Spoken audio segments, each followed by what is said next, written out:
Hello guys, good morning to all of you. This is Magiraj here, and now we are going to discuss about the magnetic torque, and also we will find the time period whenever any bar magnet oscillated between uniform magnetic field. तो साथियों, अब हम discuss करने जा रहे हैं कि जब कोई छड़ चुंबक एक समान चुंबकीय क्षेत्र में दोलन गति करता है तो उसका आवर्तकाल क्या होगा। जैसे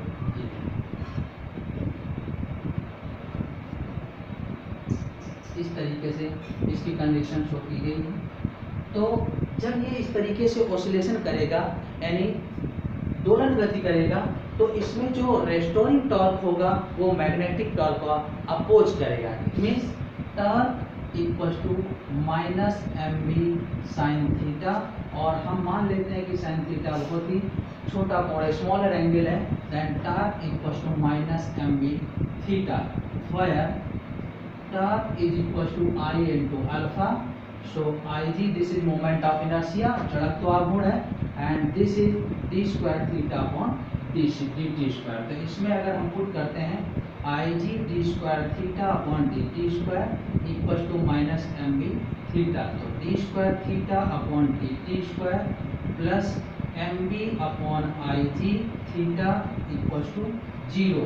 और इसको हम कोणीय सरल आवर्त गति से अगर तुलना करते हैं, कंपेरिजन विद एंगुलर एसएचएम, तो ओमेगा स्क्वायर इक्वल टू आ जाएगा M B upon I G.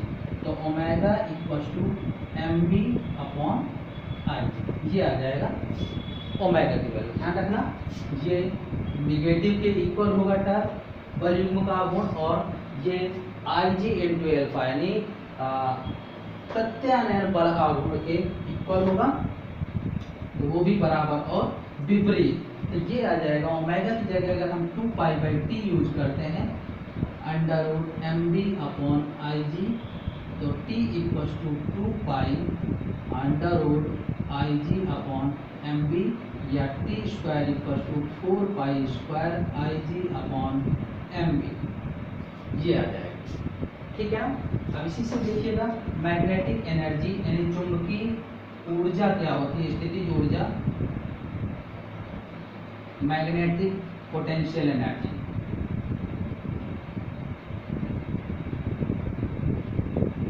ये हो जाएगा U equal to tau d theta, तो ये होता है M B sine theta d theta. जब इसको सॉल्व करेंगे तो एम बी कॉस थीटा, और इसको हम लिख सकते हैं M dot B. Scalar product की तरह ये लिख रहा है, स्केलर गुणन यानी अदिश गुणन को दर्शा रहा है। तो ये इस प्रकार से हम आवर्तकाल और स्थितिज ऊर्जा यानी time of period and potential magnetic potential energy, इसको हम सॉल्व कर पाएंगे। आइए देखते हैं चुंबकीय फ्लक्स क्या होता है। मैग्नेटिक फ्लक्स,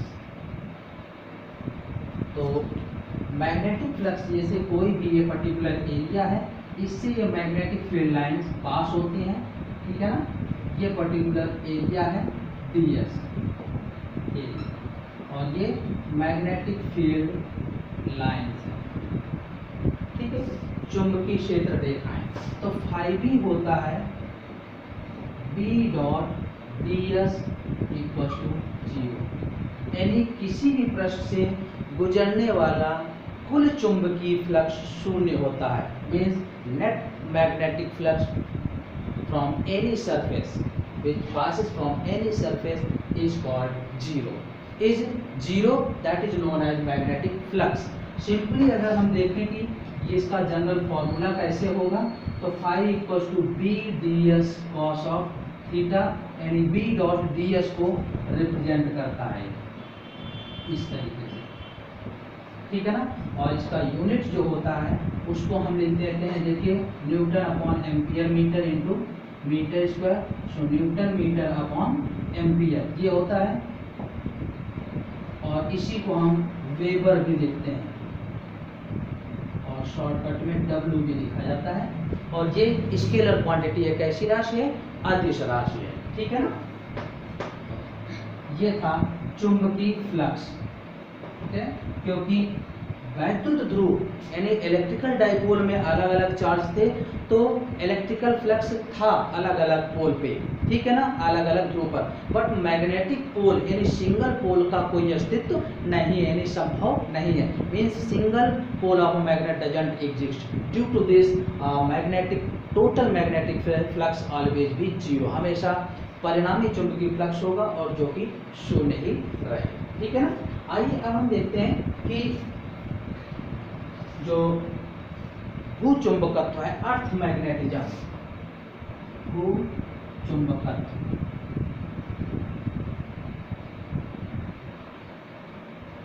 अर्थ मैग्नेटिज्म, इसके बारे में डिस्कस करते हैं। तो देखिए, ये था नॉर्थ ज्योग्राफिकल और ये है साउथ ज्योग्राफिकल, ठीक है ना।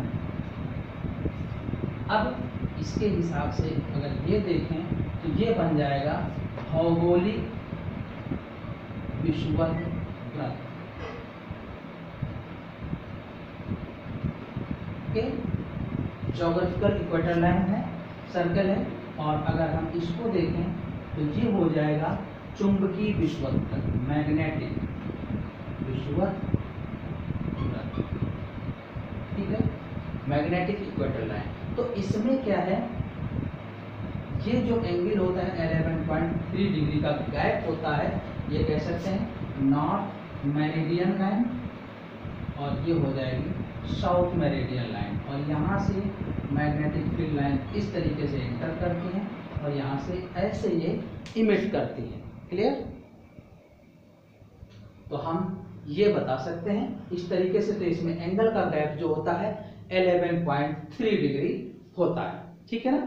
अब देखते हैं कि ये डायनामो इफेक्ट क्या है, डायनामो प्रभाव क्या है। तो पृथ्वी की सतह पर जो आयरन, निकल ऐसी धातुएं हैं जो पिघली हुई अवस्थाओं में इनकी संवाहक गति के कारण धाराएं उत्पन्न होती थी, यानी जो चुंबकत्व उत्पन्न होता था वही डायनामो प्रभाव है। यानी पृथ्वी की सतह पर जो पिघली हुई अवस्थाओं में जैसे आयरन या निकल, इनके संवहन गति के कारण जो धाराएं उत्पन्न होती थी उनके प्रभाव से जो चुंबकीय क्षेत्र उत्पन्न होता था उसे डायनामो प्रभाव कहते हैं। Means the magnetic field whatever B arises at the molten stage of the iron and nickel at the earth surface, that is known as dynamo effect. तो अब देखते हैं इसमें कि इसके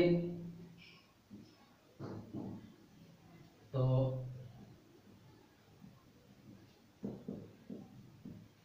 magnetic north and magnetic south की position क्या होगी, तो इसके लिए हम डिस्कस करते हैं। देखिएगा, चुंबकीय ध्रुव नॉर्थ एंड साउथ। तो नॉर्थ एंड साउथ ये हैं क्या, तो नॉर्थ होता है 79.74 डिग्री नॉर्थ, ये अक्षांश, इसे लैटिट्यूड बोलते हैं, या इसी के साथ 71.8 डिग्री वेस्ट देशांतर, एल्टीट्यूड, सॉरी लॉन्गिट्यूड है ये, और ये उत्तरी कनाडा में है, ओके, उत्तरी कनाडा, नॉर्थ कनाडा में है। और साउथ पोल जो है अंटार्कटिका, यहाँ पे है, और ये बनता है 79.74 डिग्री साउथ अक्षांश और 108.22 डिग्री ये ईस्ट देशांतर, ठीक है ना। ये होते हैं नॉर्थ एंड साउथ पोल, उत्तरी और दक्षिणी ध्रुव। उत्तरी ध्रुव होता है 79.74 डिग्री नॉर्थ लैटिट्यूड अक्षांश एंड 71.8 डिग्री वेस्ट लॉन्गिट्यूड या देशांतर। ये है नॉर्थ कनाडा में, उत्तरी कनाडा में, और साउथ पोल है अंटार्कटिका में, जो कि 79.74 डिग्री साउथ ये अक्षांश या लैटिट्यूड एंड 108.22 डिग्री ईस्ट देशांतर या लॉन्गिट्यूड, ठीक है ना। तो यहाँ पर ये उत्तरी और दक्षिणी ध्रुव अवस्थित होते हैं, उपस्थित होते हैं, ठीक है ना। चलिए इसी क्रम में हम, ये तो इनके उत्तरी और दक्षिणी ध्रुव हो जाएंगे। अब इसी में अगर चुंबकीय चुंबकत्व भूचुंबकत्व के तत्व देखेंगे, एलिमेंट्स, तो यहाँ पर दिक्पात कोण, ठीक है ना, नति कोण तथा संपूर्ण चुंबकीय क्षेत्र, इन तीन चीजों के बारे में डिस्कस करेंगे। तो देखते हैं कि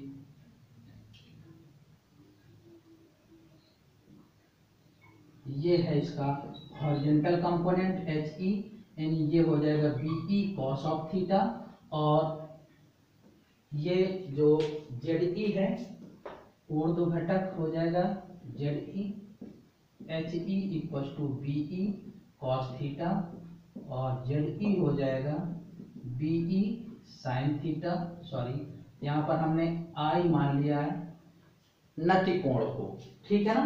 तो नति कोण ये क्या होगा, तो देखिएगा यहाँ पर अगर हम किसी पॉइंट पर देखते हैं, तो ये अगर संपूर्ण चुंबकीय क्षेत्र है BE, तो संपूर्ण चुंबकीय क्षेत्र और पृथ्वी के क्षैतिज अवयव के साथ जो कोण बनता है वो होता है नति कोण, angle of dip, the angle between complete यानी total magnetic field with the horizontal, okay, horizontal component, so that the angle whatever we obtained between the total magnetic field or earth magnetism and horizontal component of the earth magnetism, तो ये हो जाएगा angle of dip. And angle of declination जो होता है, दिक्पात कोण होता है चुंबकीय यामोत्तर और भौगोलिक यामोत्तर, magnetic meridian and geographical meridian के बीच का जो एंगल होता है वो होता है एंगल ऑफ डिक्लिनेशन, दिक्पात कोण।